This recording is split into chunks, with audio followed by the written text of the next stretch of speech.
नमस्कार, टेस्टी रेसिपीजमध्ये आपल्या सर्वांचं मनपूर्वक स्वागत। आज आपण बनवूया कच्च्या केळीपासून उपवासाच्या 2 रेसिपीज। त्यासाठी लागणार आहे आपल्याला कच्ची केळी। तर ही एकदम ताजी आणि टवटवीत अशी केळी आहेत। कच्ची केळी अशी छान कडक असतात।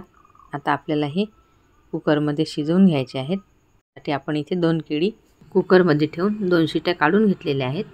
अशा प्रकारे हे केळी आपली शिजलेली आहेत।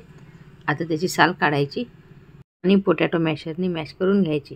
2 शिट्यांमध्येच आपली केळी छान शिजलेली आहेत। अशा प्रकारे मॅश करून घ्यायचं। आता आपण जिरे आणि हिरवी मिरची कुटून घेतलेली आहे। हिरवी मिरची कच्चीच घ्यायची। भाजून घेतलेले शेंगदाणे आहेत ते खलबत्त्यामध्ये जाडसर कुटून घ्यायचे। आता हे सर्व साहित्य आपल्याला मॅश केलेल्या केळ्यांमध्ये घालून घ्यायचं आहे। शेंगदाण्याचं कूट घालून झालेलं आहे। आता हिरवी मिरची आणि चवीनुसार मीठ घालायचं। आपण लाल मिरची पावडर सुद्धा घालू शकतो। तर इथे वरईचे तांदूळ किंवा भगर घ्यायची, मिक्सरला फिरून त्याची छान पावडर करून घ्यायची आणि त्यामध्ये चवीनुसार थोडं मीठ घालायचं। चांगलं एकत्र करून घ्यायचं आणि त्याचे आपल्या आवडीनुसार हव्या त्या आकाराचे पॅटीस बनवून घ्यायचे। आता आपण उपवासाचे बनवत आहे म्हणून यामध्ये कोथिंबीर, कढीपत्ता वगैरे घातलेला नाही। इतर वेळेस बनवायचे असले तर तुम्ही कढीपत्ता, कोथिंबीर वगैरे घालून हे पॅटीस बनवू शकता। आता आपलं छान एकत्र करून झालेलं आहे। छोटे छोटे गोळे घ्यायचे आणि त्याचे असे आकाराचे बनवून घ्यायचे। तुम्ही गोल किंवा हार्ट शेपचे सुद्धा बनवू शकता। बनवून झाल्यानंतर जी आपण भगर बारीक केली होती त्यामध्ये हे असे बुडवून घ्यायचे। सर्व बाजूंनी छान ही भगर लावून झालेली आहे। आता तवा सुद्धा तापलेला आहे, त्यावर थोडं तेल घालायचं आणि हे कटलेट किंवा पॅटीस काही पण म्हणू शकता, असे दोन्ही बाजूने छान खरपूस भाजून घ्यायचे। आजूबाजूने थोडं तेल सोडायचं, याने छान खरपूस होतात।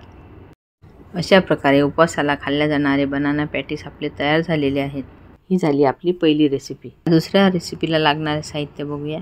आपल्याला एक मसाला तयार करायचा आहे। त्यासाठी इथे आपण भाजून घेतलेले जिरे पावडर, काळी मिरी पावडर, काळं मीठ, लाल मिरची पावडर आणि थोडा हिंग घेतलेला आहे। इथे आपण एक केळी घेतली आणि त्याचे अशा प्रकारचे काप करायचे आणि नंतर त्याची साल काढायची। आधी साल काढल्यामुळे आपली केळी काळी पडतात। आता असे तुकडे करून घ्यायचे आणि इथे कढईमध्ये तेल तापवायला ठेवलेलं आहे।